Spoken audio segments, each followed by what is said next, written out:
시청자 여러분 안녕하십니까. 이준석 국민의힘 대표가 당원권 6개월 정지라는 여당 대표 초유의 중징계를 받았습니다. 국민의힘은 한치 앞을 예상할 수 없는 혼돈 속으로 빠져들고 있습니다. 급변하는 여당 내 권력 구도와 전당대회를 앞둔 야당 상황, 그리고 전국 이슈까지 전문가와 함께 다각도로 분석해 보겠습니다. 일요지단 라이브 지금 바로 출발합니다.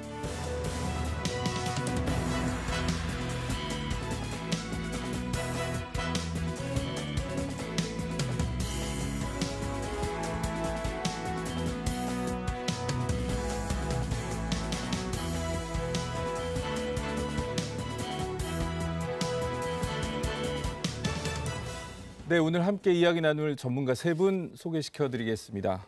명지대 인문교양학부 김형준 교수 나와주셨습니다. 예, 안녕하세요.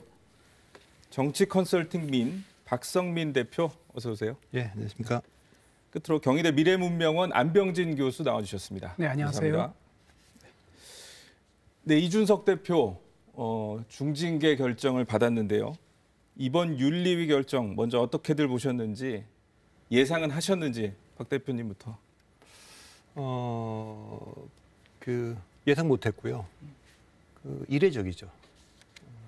그런데 정당이라는 조직의 모든 결정을 윤리 결정이든 또 최고위원회 결정이든 비대위 결정이든 정치적인 겁니다. 그러니까 여기 뭐 이게 절차적으로 정당하냐, 공정하냐, 합리적이냐 이런 얘기들은 얼마든지 지적할 수는 있지만 정당은 항상 똑같은 기준 갖고 하는 건 아니고 정치적인 결정을 하는 거죠. 그래서 제가 지난주 이 시간에 나와서 당대표에 대해서 윤리가 무슨 뭐 수사기관에서 뭐가 나오기도 전에 이렇게 하면 앞으로도 동일한 기준으로 대통령 후보든 당대표든 뭐 모든 정치인을 이렇게 징계할 거냐. 그렇게 할 수 없기 때문에 또 민주당도 이재명 당대표가 되더라도 뭐 기소도 될 수 있는데 지금 수사가 많이 진행되니까. 그럼 그때 민주당 윤리가 이재명을 뭐 제명을 하게 해서 당원권 정지를 시키겠어요. 이제 그런 걸 봐도 정치력을 발휘해서 뭐 징계를 안 하는 게 좋다. 뭐 또 혹은 뭐 타협해서 가볍게 경고 정도 하는 게 좋겠다 이런 생각을 했는데 지금 이제 6개월 당원권 정지 나왔잖아요. 자, 지금은 이걸 가지고 또 이준석 대표를 포함한 모든 사람들이 정치력을 발휘해야 될 정당을 어떻게 덜 혼란스럽게 할 거냐. 그래서 제가 드리고 싶은 말씀은 합리적으로 보면 이 정도 사안이라는 건 뭐 경고 정도가 나올 수 있는 건데 그렇게 나올 수 없었던 이유는 그렇게 발표를 했을 때 그 더 큰 혼란을 감당할 수 없다라는 판단을 정책으로 한 것 같아요.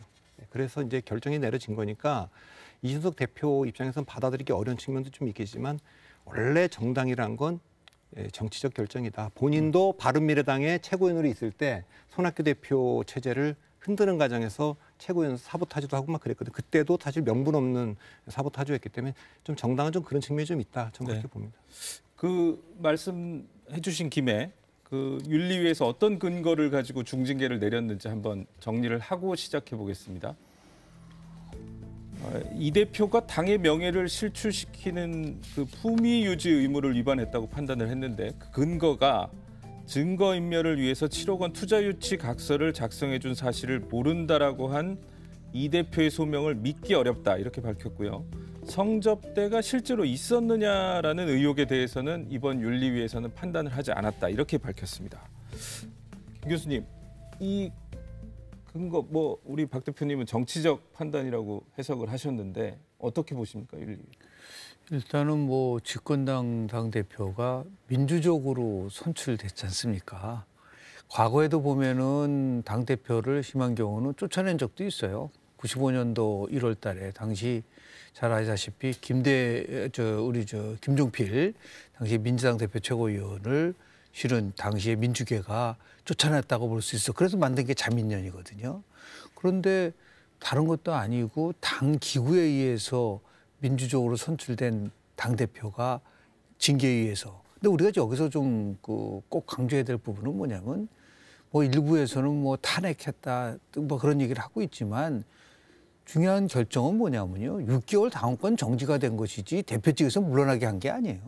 언제든지 다시 돌아올 수가 있는 것이다. 근데 그런 면에서 그거를 정치적 결정이라고 이제 얘기를 하고 있지만 여하튼 간에 그렇게 1년 전에 새로운 바람을 일으켰었던 당대표가 1년 만에 이렇게 추락하는 모습을 보였다는 게 굉장히 이례적인 거고요.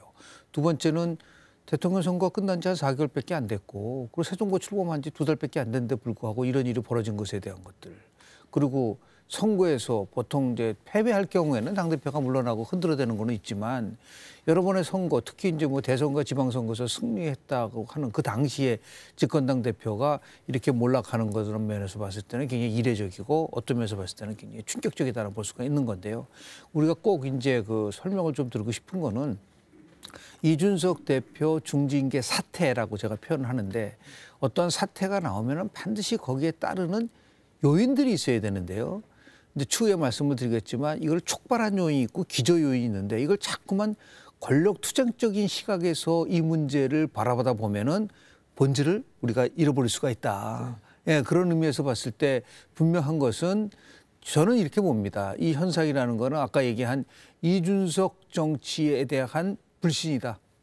라고 좀 보는 거죠. 그것이 절차절단성을 넘어서서 네. 왜 이렇게 나올 수밖에 없느냐는 것들을 아주 농축적으로 말씀을 좀 드리면은 이준석 정치가 그동안 보여줬던 것에 대한 당, 특히 이제 집권당 내부에 있어서의 여러 가지 그 불신이 쌓이고 쌓여서 폭발한 거다라고 저는 볼 수 있겠다고 말씀드립니다. 그 윤리위 위원 명단을 보면 그 정치인은 한 분밖에 그렇습니다. 없어요. 네. 그렇지만 그 결정은 정치적인 역시 나온 결론을 있다고 가지고 보시죠. 정치적으로 해석할 수 있으면 정치적으로 볼 수 있지만 제가 권력투쟁이 아니라고 보는 요인을 말씀을 좀 드리면 일단은 이 사태를 촉발시켰던 게 당내에 권력을 갖고 있는 사람이 촉발시킨 건가요?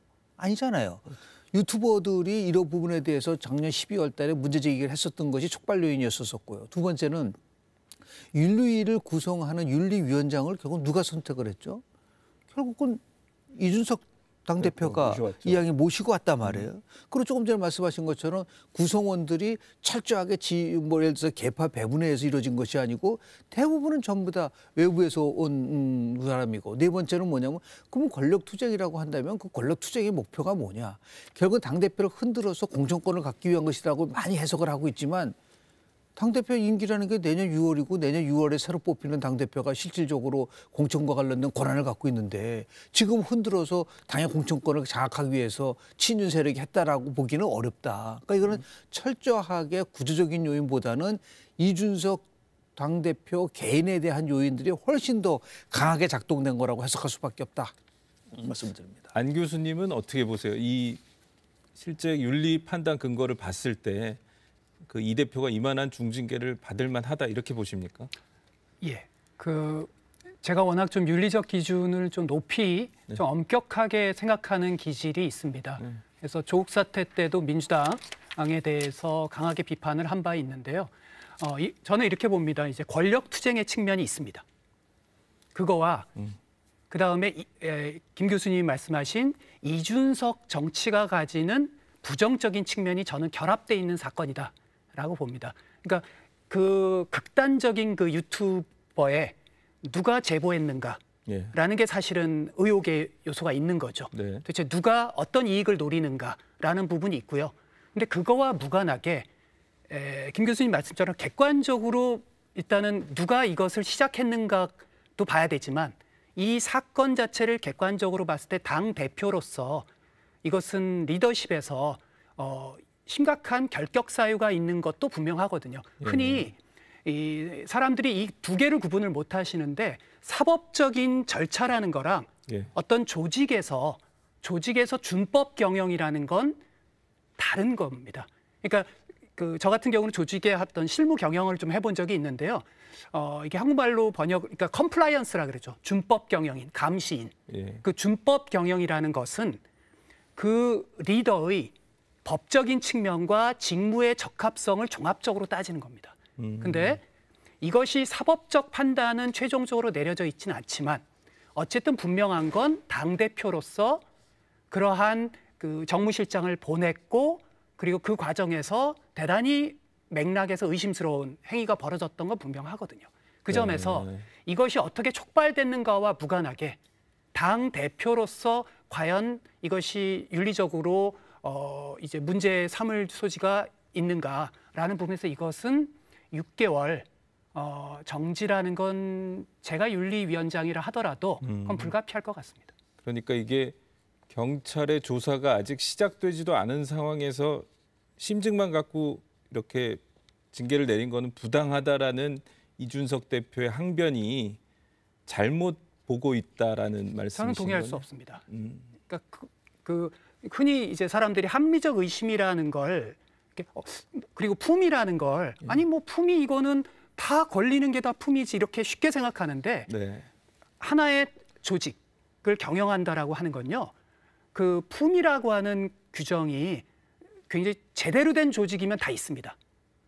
그랬을 때 그 당대표로서의 품위에 관계된 부분 중에서 이 정도 중요한 사안은 그거를 문제 삼지 않는다? 그거 어떻게 촉발됐든 간에. 그래서 김 교수님 말씀처럼 이준석이라고 하는 리더십이 굉장히 국민의힘에 큰 기여를 했습니다. 하지만 저는 제가 이준석 현상이 등장했을 때부터 강하게 경고를 했는데요. 젊은 트럼피즘이에요. 트럼프도 부동산 사업하는 과정에서 윤리적으로 굉장히 문제가 많았거든요. 지금 뉴욕 남부지청이 조사하고 있습니다. 그래서 비록 이준석 현상은 청년 정치로서 훌륭한 기여도 했어요. 그러나 청년 정치와 무관한 그 트럼피즘적 정치, 갈라치기 하고 본인의 윤리적인 걸 무조건 덮으려고 그러고 그리고 자꾸 SNS에서 자극적인 걸로 정치를 하고 하는 부분은 그건 지속까지 하지 않아요. 그건 합리적 보수가 아닙니다. 근데 박 이거 대표님은 제가 어떻게 보세요? 그러니까 사실 그 E.H. 카라는 역사학자가 그런 얘기를 하지 않았습니까? 필요는 우연의 옷을 입고 나타난다. 그런 얘기를 했는데 법적 윤리적인 문제는 이번 이 이슈 사안 자체는 되게 우연한 일이지만 이게 이제 기저에 깔려 있었던 거죠. 그러니까 정치적이고 저는 권력투쟁적 요소가 굉장히 강하다고 봅니다. 네. 다시 말하면 이준석이라고 하는 분은 30대 당대표를 보수정당에 뽑을 때는 대통령 선거 때 도움이 될 거라 생각해서 파격적 결정을 한 거 아닙니까? 그러니까 2차 세계대전 당시에 조지 패튼 같은 역할이라고 보면 전차부대를 이끌기에는 가장 적임자지만 평화 시기의 리더십은 뭐 의심받았기 때문에 전쟁 끝나자마자 해임되지 않았습니까? 예. 그런데 제가 이준석 대표가 지금 실수를 몇 가지를 하고 있는데 첫째는 우군을 확보를 못했어요. 이게 만일에 당원들이나 국민들이나 국회의원들 중에 상당한 그 우군을 1년 동안 확보를 했으면 이게 진행을 못했을 겁니다. 이게 첫 번째 실패인 것 같고 두 번째는 윤리를 본인이 윤리위원장을 안 치고 다 했는데 경고도 받아들일 수 없다 그랬어요. 그러니까 아예 가이드라인을 준 거예요. 그러니까 이게 이제 윤리를 더 자극했고 그다음에 윤석열 대통령과 윤핵관을 갈라치기를 했어요. 윤석열 대통령은 내가 지지율도 금방 끌어올릴 수 있고 나를 선택하고 당신은 나 선거 때도 봤지만 윤핵관이나 이런 사람들 사실 뭐 무능하지 않냐 지지율에 무슨 도움이 되느냐 결국 내가 대통령 당선시킬 때 도움이 됐고 지금도 이 지지율 떨어지는 건 내가 도울 수 있다. 근데 사실 생각해 보십시오. 대통령이 이걸 지시했거나 혹은 또 뭐 묵인했거나 이건 알 수 없지만 적어도 한국 상황에서 대통령이 그 대표를 왜 내쫓으려고 그러냐, 그거 그렇게 하지 마라 라고 강하게 신호를 줬으면 이런 일이 벌어졌겠습니까? 적어도 윤석열 대통령도 이준석 대표가 계속 가는 거에 대해서 적어도 막지는 않은 거죠. 이제 그런 점이. 그래서 본인이 굉장히 선거에 특화되어 있었기 때문에 두 번의 선거를 이긴 것은 엄청난 성과인데 그러면 딱 그때 그만두고 제 역할은 여기까지입니다. 지난 1년간 그 정권을 되찾아오고 지방선거 승리까지 제가 하고 싶었던 일을 했고 30대 당대표를 모시느라고 너무 많은 분들이 불편하시고 불쾌도 하셨을 것 같다. 그 뭐 죄송하게 생각하고 저도 조금 이제 좀 쉬고 충전을 하면서 돌아오겠다. 이렇게 좀 빠졌으면 좋았을 텐데 이제 그러지 못한 게 결국 이 사달이 난 거라고 좀 보기 때문에 그 이준석 대표 입장에서는 또 억울하다고 얘기하는 이 형평성이에요. 네. 다른 사람들 윤리위에 제소된 다른 의원들 같은 경우에는 사법적 판단이 내려진 다음에도 이 윤리위가 그 징계를 안 하고 있는 경우도 있는데 왜 나는 이렇게 의혹이 제기되자마자 징계를 내리느냐 이 부분인 것 같은데. 일단은 크게 말씀을 드리면 우리 안 교수님 말씀하신 것처럼요. 형사적 절차와 징계 절차는 다른 거예요. 같이 동일시 봐서는 안 된다는 게 대부분 판례에 나온 부분이 있기 때문에. 그리고 이거는 뭐 당연히 처음부터 성상납 의혹과 관련된 거는 윤리위의 예를 들어서 대상이 아니다라고 얘기를 했지 않습니까? 지금 이준석 대표는 몇 가지 이제 실수를 하지만 패착을 했는데요. 가장 큰 패착은 뭐냐면 이거를 권력투쟁적 요소고 윤리위가 마치 윤핵관에 의해서 지시를 받고 움직인 것이라고 하는 것을 마지막에 계속 그 프레임을 가지고 갔어요. 이것이 결국은 굉장히 잘못된 선택이었다고 좀 보는 거고요. 두 번째는 설득에 있어서의 실패죠. 프레임을 잘못 만든 거죠. 예를 들어서 성상상나 의혹이 없는데 어떻게 해서 이거를 증거인멸이 된 것을 조사할 수 있느냐. 논리적으로 성립하지 않는다라는 그런 프레임을 갖고 나갔었는데 그렇다고 한다면 전제 조건이 있죠. 지금 7억 원의 각서를 써준 것 자체를 자신이 한 것이 아니다고 얘기했지만 자신이 몰래 그렇게 한 것에 대해서는 징계를 했었어야죠. 그 정무실장이라는 사람이 왜 당신이 그런 식으로 해서 이 사탕을 더 악하게 만들었느냐. 그래야 되는데 거기에 대해서는 전혀 얘기하지 않고 나는 다만 지시하지 않았다는 것만 빠져나가다 보니까 지금 윤리위에서도 그걸 받아들이기 어렵다고 얘기를 하고 있는 거 아니겠습니까? 이제 그런 면에서도 또 하나 이제 실책을 한 게 아닌가라는 생각을 좀 하게 되는 거고 세 번째는 뭐냐면 지금 우리는 상황을 보고 나서 결과를 보고 나서 대부분 하는 얘기가 뭐냐면 이거는 정치적으로 풀어야 될 문제를 이 정당이 잘못 풀었다고 얘기를 하는데 그거는 제가 볼 때는 사후 설명조사 방법이라고 해서 한계가 있는데 왜 정치적으로 못 풀었느냐는 거죠. 이 사건을 정치적으로 풀기 위해서는 조금 전에 우리 박 대표님 좋은 말씀하셨는데 나의 임무는 여기까지다라고 하는 그게 대부분 자신의 정치력을 통해서 이 부분을 끌어나가야 되는데 이준석 대표는 지난 1년 동안 끊임없는 갈등과 더불어서 자기 정치가 아니라 자기만의 정치를 한 거예요. 그러다 보니까 우군을 못 만든 이유가 뭐냐면 이게 만약에요 충분하게 이 윤리까지 진행되지 않게끔 나름대로 정치력을 발휘하지 못한 것을 가지고 마치 정치력을 가지지 못해서 나오는 행사다라고 얘기하는 거는 앞뒤가 안 맞는 거라. 인과관계가 잘못된 거다. 그러니까 다시 얘기해서 본인이 보여줄 수 있는 아주 고도의 정치력, 심한 경우는 대통령과의 담판을 져서라도 이 문제를 풀어가려고 하는 의지 이런 것이 아니라 항상 갈라치기하고 항상 이 부분에 대해서 자신은 옳고 상대방은 틀리다라고 하는 그 프레임 속에서 문제를 풀어가려고 하니까 자기 스스로 정치력을 발휘할 수 있는 그 기회와 그 능력을 상실해버린 거예요. 그런 상황 속에서 이준석 대표가 몇 가지 굉장히 중요한 패착을 했기 때문에 나온 현상이라고 볼 수밖에 없다고 보는 거죠. 예. 이준석에게는 두 가지의 얼굴이 있는 것 같아요. 야누스의 얼굴이 있는 거예요. 처음에 저는 이준석 의원이 이 대구 갔을 때 이준석 대표가 대구 갔을 때 박근혜 탄핵에 대한 그 거리를 두는 발언, 보수가 거듭나야 된다라는 발언이 참 멋있었어요. 그러니까 한국의 보수가 합리적 보수로 발전하는 굉장히 좋은 연설이었어요. 근데 그 이후에 보여준 지금까지의 모습은 전형적인 트럼피즘의 문법을 어쩜 그렇게 완벽하게 실천하는지 지금 교수님이나 박 대표님이 말씀하신 걸 종합하면 예를 들어 이런 겁니다. 본인의 측근, 지금 말씀처럼 본인의 측근에 대해서 그렇게 각서를 써준 거에 대해서 그 징계를 하거나 비판을 했나요? 트럼프는 자기 책사인 코언을 비판하지 않습니다. 자기의 심부름꾼을. 똑같죠. 그다음에 박 대표님 말씀처럼 쉬어야 될 문법에 쉬지 않죠. 트럼프가 쉬나요? 안 쉬어요. 지금도 대선에 나오려고 합니다. 쉬어야 될 때 쉬지를 않아요. 그리고 트럼프의 전형적인 문법. 이미 대선 결과도 나오기 전에 나는 대선을 불복하겠다라고 발언한 적이 있어요. 지난번 대선에서. 지금 이준석도 미리 윤리 결과가 나오기도 전에 못 받아들이겠다. 그러니까 한국 정치에서 이러한 청년 정치인이 부상하는 건 너무나도 바람직하죠. 하지만 트럼피즘이 부상하는 건요.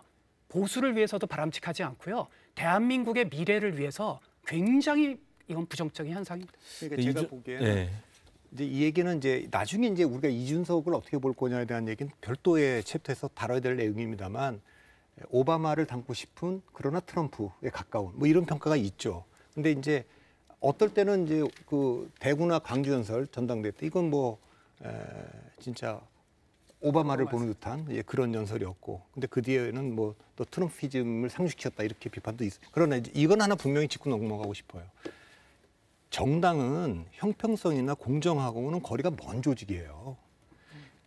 정당의 역사에서 누굴 제명한다, 누구를 뭐 공천 탈락시킨다 이러는 것이 다 정치적 결정입니다.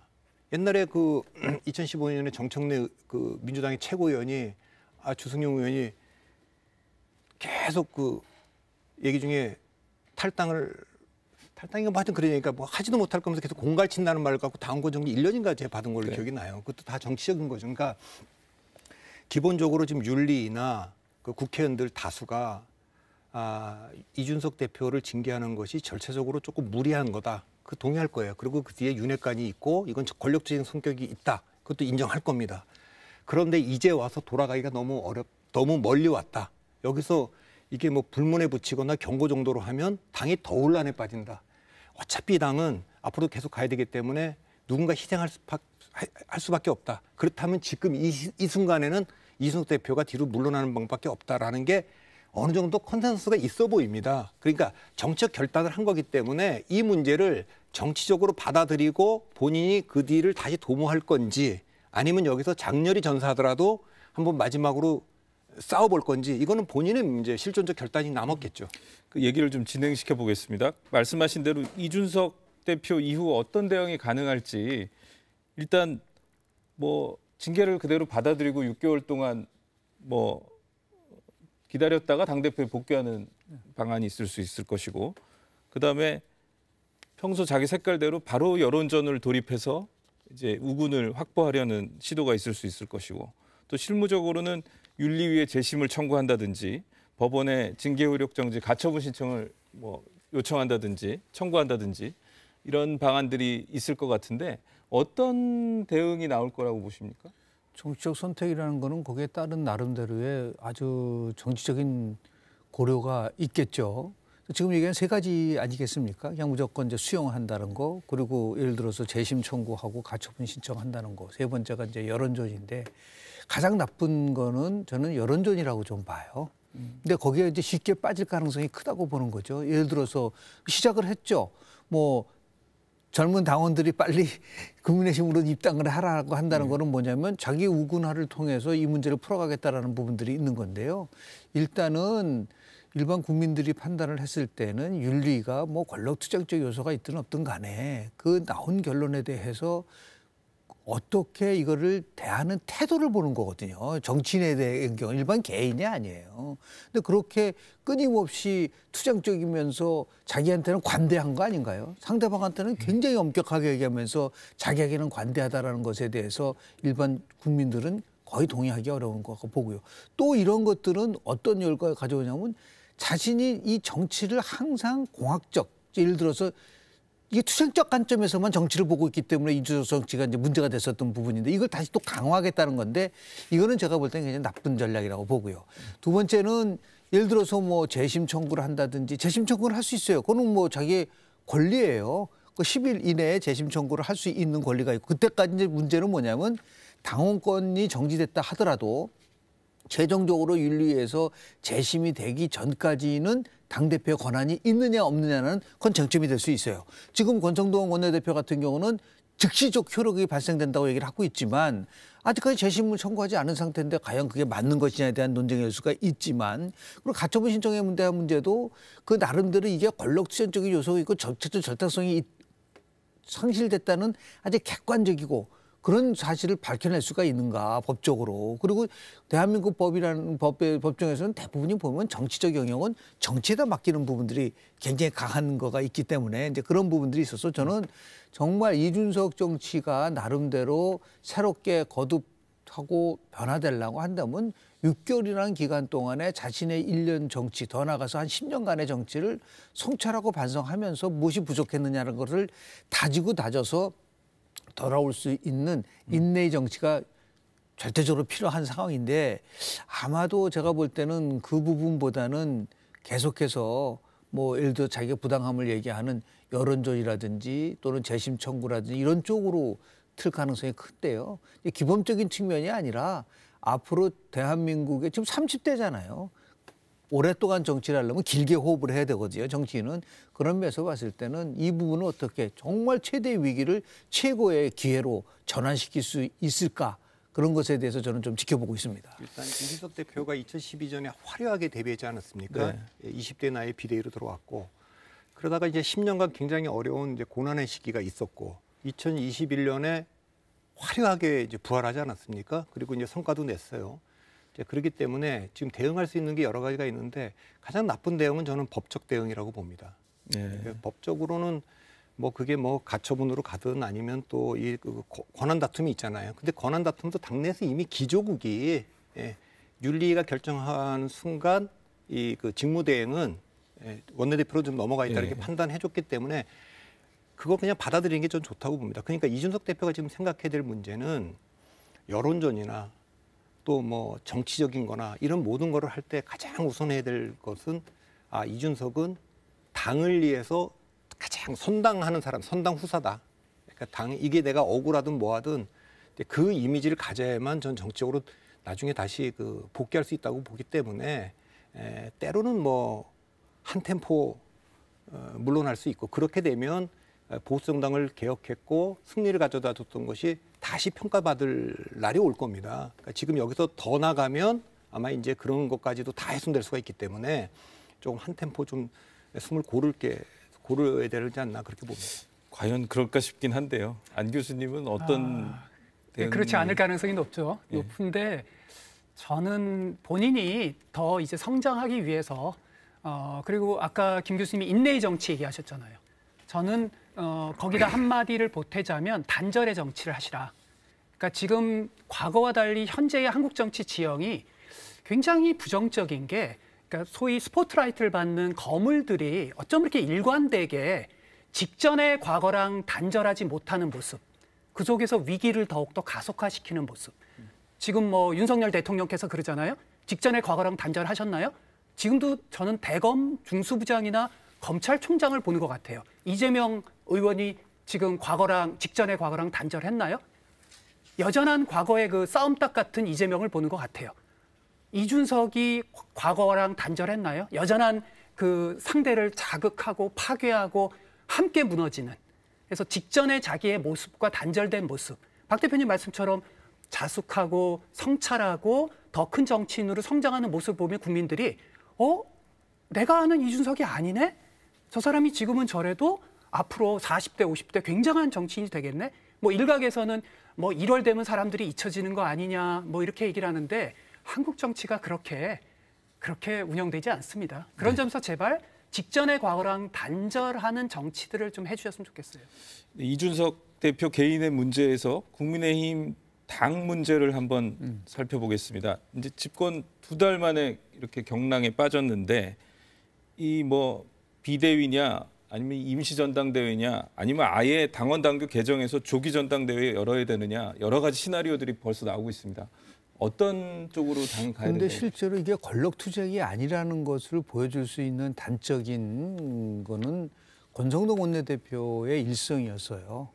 뭐라고 얘기했냐면 자기가 사고와 거리라는 표현을 썼었잖아요. 이게 거리가 된 상태가 아니라 사고이기 때문에 자기는 직무대행을 한 것이고 대표직에서 물러나게 한 게 아니잖아요. 지금 6개월 동안 당원권을 정지시켰기 때문에 6개월이 지나면 다시 들어올 수 있는 김순례 전 의원 같은 경우가 3개월 당원권 정지했다 다시 돌아온 거와 마찬가지로 그것이 갖고 있는 함의는 뭐냐면 결국은 지금 얘기하는 여러 가지 시나리오들이 있지 않습니까? 예를 들어서 뭐 당대표를 어쨌든 간에 최고위를 통해서 아예 그냥 사퇴시켜버리는 방법도 있을 수 있지만 그런 식으로 가져간다고 한다면 당연히 뭐 임시전당대회를 열어야 되겠고 임시전당대회를 열었을 때 자녀 임기가 6개월 이상 남았을 때는 자녀 임기만 채운다고 돼 있는 부분들이 있기 때문에 다시 또 당원 당규를 바꿔야 되고 아주 굉장히 그 복잡한 그렇게 가는 순간 이거는 권력투쟁이라고 확신을 갖게 된다는 거죠. 그런 의미에서 봤을 때 저는 순리대로 당원권 정지에 대한 6개월 동안은 원내대표가 뭐 직무대행을 잘 하고 그리고 6개월 후에 다시 돌아와서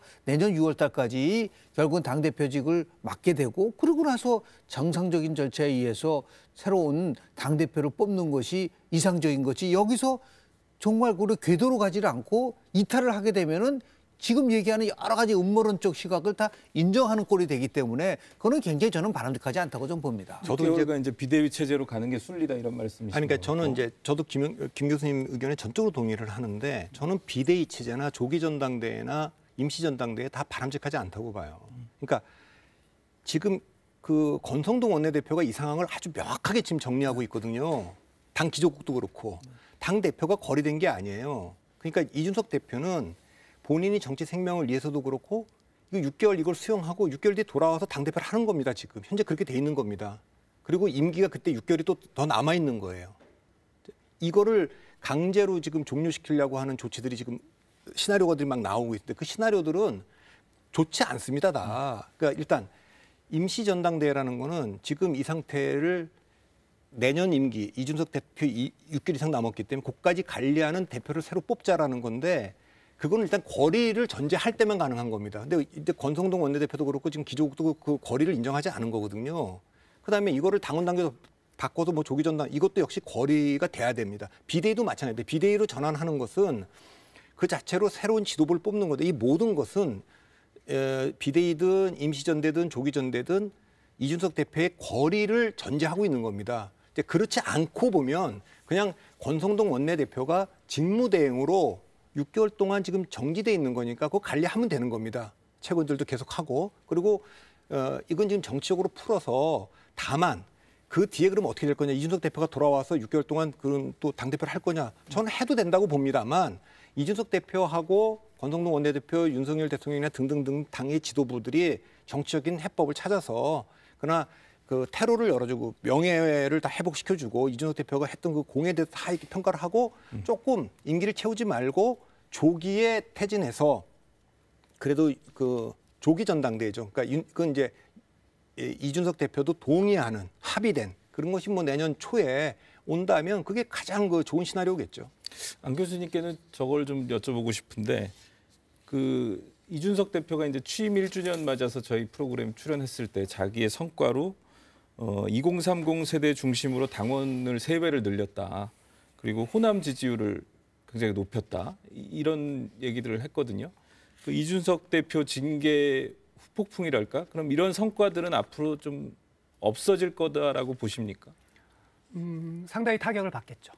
그러니까 지금 안 그래도 윤석열 행정부의 지지율이 심각한 상황인데 국민의힘의 지지율은 더 떨어질 겁니다. 그러나 불가피한 진통일 거예요. 그러니까 이준석이라는 청년 정치의 등장은 꿀이 묻은 칼날이에요. 그러니까 이거를 한쪽에서는 청년 정치라고 긍정적으로 바라보고 또 한쪽에서는 비판적으로 바라보는데 두 측면이 다 있는 거예요. 이준석이라는 젊은 바람이 아까 말씀드렸던 거 대구와 광주에서 그런 어떤 새로운 합리적 보수의 모습 그리고 호남에서의 기존의 그 어떤 낡은 그 보수와는 다른 어떤 전향적인 태도 이런 건 성과죠. 성과인데 거기에는 칼이 있어요. 즉 트럼피즘, 그러니까 젠더 갈라치기를 통해서 어떤 한국 정치에서 새로운 문법을 창출한다. 이건 독이죠. 대한민국을 위해서 그런 점에서 지지율이 빠질 겁니다. 그러나 국민의힘이 현명하다면 중장기적으로 보고 트럼피즘을 동원하지 않는 청년 정치들을 어떻게든 키워내야죠. 트럼프가 없는 트럼피즘을 마치 지금 공화당이 키워내려고 하듯이 미국에 트럼프의 얼굴을 하지 않은 이준석의 얼굴을 하지 않은 이준석. 지금 이미 국민의힘은 과거와는 굉장히 달라졌어요. 지금 텔레비전에 등장하는 젊은 논객들도 좀 있습니다. 물론 이준석만큼 탁월한 캠페인 전술 이해 능력이나 미디어 이해 능력은 떨어지죠. 그러나 길게 보면 그렇게 키워나가는 과정에서 한국의 보수가 바뀌어야 된다라고 생각합니다. 말씀 나온 김에 그 대통령 지지율 문제로 한번 넘어가 보겠습니다. 대통령 국정 지지율이 30%대로 하락하면서 처음으로 데드 크로스를 기록했는데요. 한국갤럽이 조사한 직무수행 평가 추이를 살펴보면 지방선거 승리 이후에 긍정평가가 53%를 기록했는데 계속 하락해서 지난주 조사에서는 37%까지 뚝 떨어졌습니다. 부정평가가 긍정평가보다 12%포인트 더 높은 것으로 나타났고요. 특히 이번 조사에는 나토 정상회의 참석이 반영이 됐고 이준석 대표 징계는 아직 내려지지 않은 상황에서 조사된 결과라는 점에서 앞으로의 추이가 더 지금 궁금한 대목인데요. 김 교수님, 이 대통령 지지율 하락 어떻게 평가하십니까? 지금 37% 한국갤럽 조사에서 나왔다는 얘기는 윤석열 대통령이 지난 대선에서 얻은 득표율이 48.6%입니다. 그러면 자기보다 얻은 것보다 훨씬 떨었다는 거는 뭐 반대층들은 계속 반대한다 하더라도 저게 왜 심각하냐면 자신의 지지층의 상당한 부분이 이탈을 하고 있다는 거죠. 그 심층적으로 분석을 해보면 크게 세 가지 계층에서의 변화가 굉장히 두드러져요. 제일 첫 번째는 30대 계층입니다. 30대는 지난 대선에서 윤석열 후보가 이재명 후보보다 더 많이 얻었는데 이 30대가 이 추락률이 굉장히 큽니다. 그럼 다시 얘기해서 연끌을 통해서 부동산 투자했던 분들 여러분들 계신데 이 금리 인상이 가져오는 굉장한 그 압박감이 굉장히 크다고 보는 거고요. 두 번째는 자영업자층에서 좀 굉장히 나쁘게 나갑니다. 그건 똑같은 부분이에요. 경제가 어려워지니까 금리 문제를 포함해서 세 번째는 이 중도층입니다. 이 중도층이 왜 그 윤석열 후보를 지난 대선에서보다도 지금 훨씬 적게 지지하느냐 하면 뭔가 새로움에 대한 기대 때문에 보통 그 중도층은 반응을 하는 거거든요. 그런데 새로움이 과연 있는가? 그럼 새로움은 어디서 나타나냐? 인사를 통해서 뭔가 새로움을 보여주는 거라든지 또 아니면은 그동안 한 번도 해보지 않았지만 야 정말 이거는 필요한 것이라고 하는 대통령의 어젠다를 가지고서 끌고 가는 거란 말이죠. 그래서 오히려 이 지지율이 떨어지는 게 4대 무슨 뭐 개혁이라 공공개혁, 금융개혁 뭐 포함해서 교육개혁, 노동개혁 이런 개혁을 하는 과정 속에서 떨어졌다고 한다면 그건 반전할 수 있는 부분들이 분명히 있지만 지금 개혁은 시작도 하지 않은 상태에서 이런 부분들이 있고 그래서 결국은 대통령 지지가 이제 경제에 대한 문제라는 것도 있지만 대통령이 갖고 있는 메시지 관리의 실패를 포함해서 대통령이 그동안 보여줬었던 2달 동안 보여줬던 대국민에 대해서 갖고 있는 태도. 예를 들어서요. 지금 도어 스태핑 같은 경우는 새로운 소통 방식이라고 하지만 그거보다는 훨씬 더 정제되고 국민들을 설득할 수 있는 지금 이 시점에서는요. 대통령이 국민들의 앞에서 이 상황을 정확하게 설명하고 그런 의미에서 저는 지금 이 시점에서 윤석열 대통령한테 필요한 거는 98년도 IMF 위기를 맞았을 때의 김대중 대통령 모델이 절대적으로 필요하다. 그때 곳간이 비어 있습니다. 허리띠를 졸라매겠습니다. 우리 공무원을 포함해서 모든 구조조정을 하겠습니다고 하고 국민들이 고통 분담을 요청했는데 지금은 그런 부분 같은 경우가 많이 빠져나가니까 이런 것들이 이제 종합적으로 누적이 돼서 2달 만에 나타난 현상이기 때문에 이거는 굉장히 가볍게 볼 사항은 아니라고 보고요. 어떻든 간에 빠른 시일 내에 이거를 극복할 수 있는 나름대로의 특단의 조치가 필요하지 않을까라는 생각을 좀 하게 됩니다.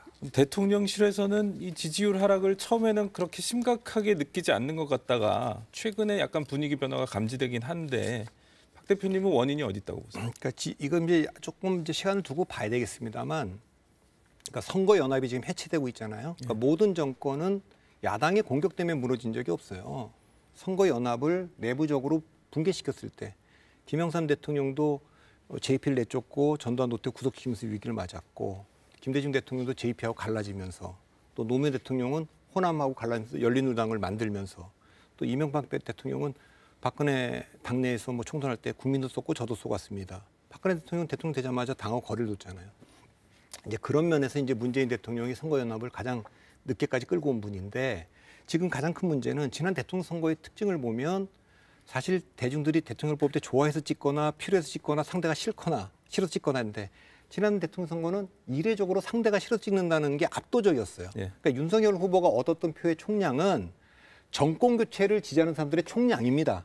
이재명 후보가 얻었던 표의 총량은 윤석열이 대통령 되면 안 된다는 사람이 총량이에요. 그러니까 그 윤석열이나 이재명 두 분이 순수하게 갖고 있는 표라는 게 별로 없어요. 지역적 기반도 약한 분들이고. 그런데 지금 현재 가장 큰 문제는 정책적 방향이 뭐 아주 그 정권 교체를 원했던 사람들이 원하는 방향하고 엇길로 가냐, 엇나가고 있냐 그렇지는 않아요. 한미동맹을 강화하고 한일 관계도 개선하려 그러고 뭐 탈원전도 하고 다 하고 있죠. 대통령답게 보이지 않는 게 문제죠 지금.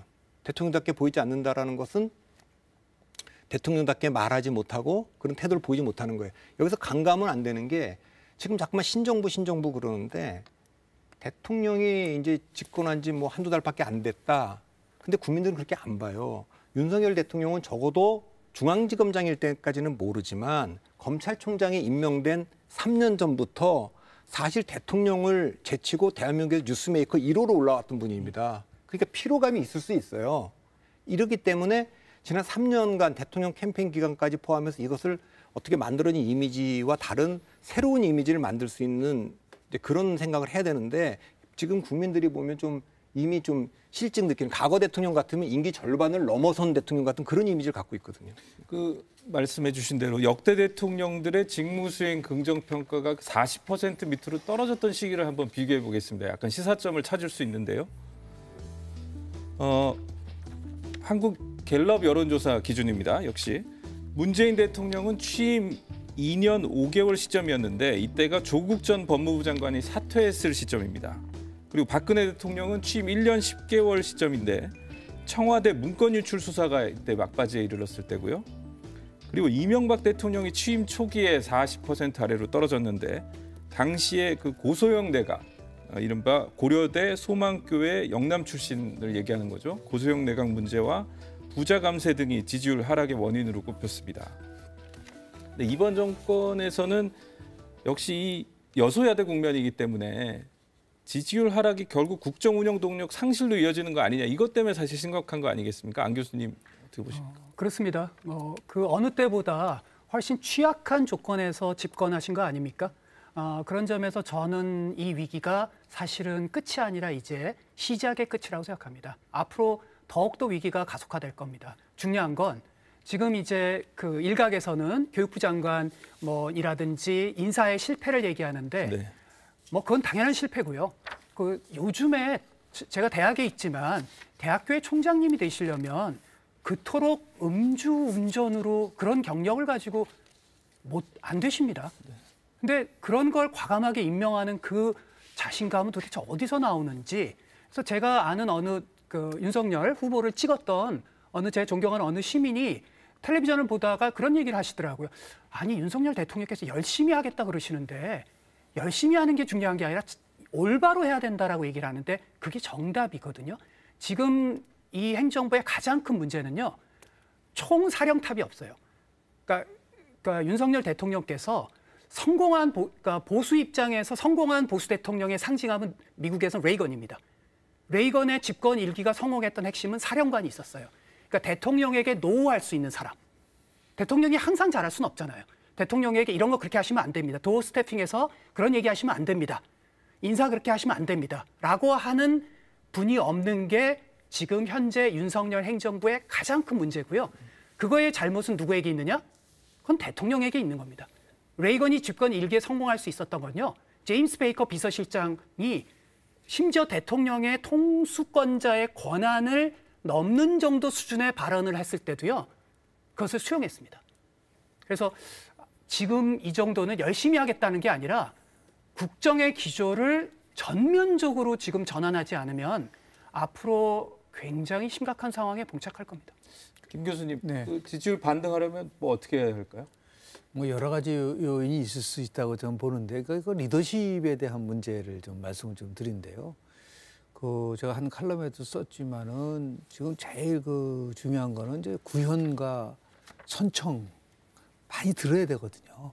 그런 부분들하고 두 번째 좋은 사람들 지금 우리 안 교수 지금 말씀을 좀 잘하셨는데 레이건만이 아니라 오바마 대통령도 실은 임마누엘 비서실장이 아주 굉장히 강력하게 그러니까 지금 대통령에 대해서 갖고 있는 여러 가지의 부정적인 것을 나름대로 잘 관리할 수 있는 가장 대표적인 게 미국의 백악관 같은 데는 데미지 컨트롤 팀이라 그래가지고 어떠한 위기 상황이 오면 그거를 빨리 극복할 수 있는 팀을 상시 가동을 하는 거죠. 근데 지금 우리는 그때 일어난 일만 대처를 하다 보니까 나올 수 있는 부분들이 있기 때문에 그런 부분이 크고요. 두 번째는 결국은 끊임없이 협치하는 모습들을 보여줘야 되는 거다고 보는데요. 지금 대통령이 나토 정상회의에 이제 참석하고 나서 야당 대표를 만난 적이 있나요? 없잖아요. 그렇게 해서 협조도 구하고 더 나가서 중요한 것은 뭐냐면 어떠한 대통령도 해보지 못한 것이 있는데요. 국가의 중요한 정보를 저는 야당한테 줘야 된다고 봅니다. 특히 대북 문제라든지 외교 문제라든지 이거는 독일에서 통일 과정을 보면은 어느 정권이 들어오든 야당에게 중요한 예를 들어서 동독에 대한 정보를 줬어요. 그 신뢰를 구축했다는 거죠. 그러니까 이런 부분들을 이제 보여줄 필요가 있고 또 하나는 역시 이제 그 대통령의 입장에서 봤을 때는요. 저는 설득의 리더십이 절대적으로 필요하다고 봅니다. 지금 어렵습니다. 꼭 이것이 어려운데 왜 어려운지에 대한 것. 다만 이 과정 속에서 전 정권 탓을 해서는 절대로 안 된다. 그러니까 전 정권과 비교를 하고 원하는 것은 아니에요. 네. 미래를 향해서 갈 수 있게끔. 그래서 뉴스테트라고 하는 미국의 정치학자는 뭐냐면 대통령의 권력은 설득에서 나온다고 얘기를 하고 있거든요. 그러니까 이것이 일방적으로 그냥 도어스탬핑해서 한마디 던지고 그것을 정리한 것이 아니라 차분하게 원래 대통령이 국민과의 대화를 통해서 이 상황에 대한 거를 정확하게 설명을 해줘야 돼요. 그래서 우리가 같이 고통 분담을 하고 이 문제를 같이 풀어가고 야당과의 협조를 가져가고 이렇게 저럴 정도로 국민을 설득을 할까라고 하는 레이간 대통령 때는 여소야대 했었거든요. 가장 성공한 대통령이라고 하는데 8년 중에서 6년이 여소야대했지만은 그 당시에 야당은 온일이라고 하는 사람이 결국은 장악을 하고 있었어요. 네네. 그런데 그 온일과의 관계가 얼마나 돈독했냐면 레이간 대통령한테 기자가 천당 가는 티켓이 한 장 있을 때 어떻게 할 거냐 했을 때 레이간 대통령을 찢어버린다 그랬어요. 왜 그러냐 그랬더니 나의 부정 프렌드, 나의 친한 친구 온일이랑 못 가지 않느냐. 그게 굉장히 화제가 됐던 거예요. 얼만큼 진심으로 야당을 대한다는 모습을 레이간 대통령이 보여준 거거든요. 이러한 모습들이 지금 굉장히 필요한 시점이 아닌가 생각을 좀 합니다. 네, 시간이 얼마 남지 않아서 바로 야당 문제로 좀 넘어가야 될 것 같습니다. 그 더불어민주당이 이 전당대회 룰을 최종 확정을 했습니다. 그리고 속속 당대표 출마 선언이 이어지고 있는데요. 지금 이제 관건은 결국 이재명 대 그 나머지 이런 식의 구도로 가는 거 아니냐. 그리고 흐름이 이재명 의원에게 유리한 쪽으로 맞춰지는 게 아니냐. 이런 지금 분위기가 감지되는 것 같아요. 근데 룰을 어떻게 바꾸든 이재명 후보가 당 대표가 되는 거는 막기는 어려울 겁니다. 그러니까 지금 민주당의 상황은 이재명 대표냐 아니냐 이 상황 아닙니까? 그러니까 룰을 바꾼다고 해도 전직 대통령 후보가 뭐 영향을 받겠습니까? 되죠. 그리고 지금 되고 있는 이재명 후보가 나오면 안 된다고 얘기하는 사람들의 문제는 뭐 당연의 변화와 혁신을 가로막는다 이런 것보다도 공천이죠. 공천권이죠. 제가 지난주에 나와서 얘기했지만 이재명 대표가 되는 순간 170명 의원 중에 제3자가 봐도 50명은 적어도 공천 못 받을 거라고 느낄 거고 또 추가로 50명은 자기도 느낄 거예요. 나는 어렵겠구나. 이렇게 되면 이제 분열 징수가 있기 때문에 그런데 이제 민주당의 문제는 뭐냐면 이재명 대표 체제를 지금 거치지 않을 수 없는 상황이 된 것 같아요. 만약 그냥 이번에 이제 불출마를 하면 당에 이제 리더십 흔들리거나 어려울 때마다 그래서 뭐라 그랬냐 이재명이 해야 된다 그러지 않았냐 이런 얘기가 나올 수밖에 없기 때문에 그냥 하는 거죠. 그래서 제가 지난주에 나와서 말씀드린 건 의미가 있는 전당대회가 되려면 지금처럼 여러 명이 나와갖고 지금 이렇게 얘기하는 건 그냥 어대명이 되는 거기 때문에 전 세 가지가 의미 있다. 첫째는 그냥 다 불출마하고 이재명 대표한테 그냥 알아서 한번 이번에 당을 이끌어 보십시오. 차라리 그랬다면 그것도 의미가 있고 그 나머지 이제 그러면 그 이재명하고 변화와의 혁신을 상징하는 한 분 정도를 그동안에 꾸준하게 5년 동안 비주류의 목소리를 냈던 분을 1대1로 맞붙여서 한번 그 판단을 어느 방향으로 가야 될 건지를 판단을 받아보는 방법이 있고 여전히 저는 7월 17일 등록 전날이라도 이재명 후보가 야 내가 되면 이만큼 공천에 대한 두려움 때문에 어렵다고 하니 불출마 선언하면서 그러나 우리도 이제 여러 가지 당의 변화도 있고 그러니까 이재명 후보나 뭐 문재인 대통령 친문이나 뭐 이낙연 쪽이나 모든 사람이 공감할 수 있는 분을 그럼 그분으로 대신에 그거는 그 지명권을 이재명 후보한테 난 그 사람이 한다면 내가 물러나겠다. 이렇게 하는 것도 저는 여전히 남아있는 길이라고 보는데 지금 진행되고 있는 이런 구도는 뭐 별로 당에도 도움되지 않고 뭐 그냥 이재명 후보 본인에게도 도움이 안 될 거라 이렇게 봅니다. 안 교수님도 어대명 어차피 대표는 이재명 분위기로 계속 갈 거라고 보세요? 그렇게 가겠죠. 가는데 제가 뭐 얼마 전에 칼럼에서도 그런 얘기를 썼는데요. 제가 아까부터 직전의 과거랑 단절하라라는 게 시대 정신입니다. 지금. 근데 이재명 의원이 직전의 과거랑 단절하고 오히려 호흡 고르기를 하는 모습을 보면 국민들이 내가 아는 이재명이 아니네? 저 사람에게 민주당에게 한번 기대를 걸어볼까? 그렇게 되면 지금 윤석열 행정부가 왜 저토록 폭주를 하는가? 왜냐하면요. 뭐 그래도 총선 별로 걱정할 거 없거든요.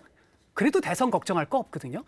그래서 민주당이 제대로 살아나야 그래야 윤석열 행정부도 견제하고 대한민국이 살아납니다. 근데 지금 저 상태로 가면 윤석열 행정부 입장에서는 굉장히 고맙죠. 얼마든지 사정정국으로 돌파할 수 있거든요. 그리고 97 세대들에게도 제가 칼럼에서도 썼는데 제발 본인들이 이재명의 민주당과 다른 과거의 전통적 민주당의 가치와 새로운 가치를 주도하는 노선을 보여주세요. 그래야 국민들이 이제 세대 교체가 돼야 되겠구나. 나이만이 아니라. 네네. 그리고 단일화도 하지 못하는 수준에서 우리가 미래다? 저는 그 말을 믿을 수가 없습니다. 단일화부터 네네. 하셔야죠. 네. 그 실제로 한국갤럽 여론조사를 보면 국민의힘은 40% 중반에서 이제 하락세 보이다 멈췄고 더불어민주당은 30% 이하의 낮은 지지율 계속 지지부진한 상태인데 어떻게 평가하십니까? 어떻게 해야 된다고 보세요? 마지막으로. 집권당에서 당대표가 성상납 증거 인멸을 할 거라는 것에 대한 것 때문에 6개월 당원권 정지를 받은 정당이 있어요. 현실이지 않습니까? 지금 이재명 의원 같은 경우는 우리가 알고 있는 것만 해도 굉장히 많은 의혹에 지금 쌓이지 않습니까? 대장동 포함해서 성남FC 포함해서. 그런 분이 당대표로 나오는데 민주당은 당연하게 받아들인다? 극명하게 차이가 있는 거예요, 그게. 그게 오히려 어떻게 보면 이준석에 보여주고 있는 그냥 부수적 효과라고 볼 수 있는 건데요. 저는 왜 이렇게 이재명 후보가 정말 그 기존의 정치에 대한 이해도가 절대적으로 부족하지 않나 생각이 드는데 공천이라는 게 당장 하는 것이 아니고 2024년이라고 한다면 이회창의 길을 가서 두 번 여서 떨어질 거냐, 문재인의 길을 가서 다시 정권을 찾아올 것이냐는 걸 한번 고민할 필요가 있는데요. 지금 이재명 후보 같은 경우는 내년도에 자기가 이번에 안 나오더라도 저는 반드시 비대위 체제로 갈 수밖에 없는 2011년도에 박근혜 비대위 체제로 가서 2012년도 선거에서 승리했었던 그 모델로 가야지 지금 나온 상태에서 뭐 누구나 다 아는데 나가서 무슨 감동이 있겠고 무슨 민주당이 변화될 수 있다. 그런 경우는 절대로 전대 지지율이 올라가지 않는다라는 거를 좀 통 큰 정치를 좀 할 필요가 있다는 생각이 듭니다. 알겠습니다. 하나만 좀 예, 시간이 오늘 여기까지밖에 안 돼서 세 분 말씀 오늘 여기까지 들어야겠습니다. 항상 아쉽네요. 네, 시청자 여러분, 코로나19 신규 확진자가 한 달 반 만에 다시 2만 명대로 늘었다고 합니다. 장마와 폭염까지 이어지는 시기에 건강관리 유의하시기 바랍니다. 저는 다음 주 일요일 아침에 다시 찾아오겠습니다. 시청해주신 여러분 감사합니다.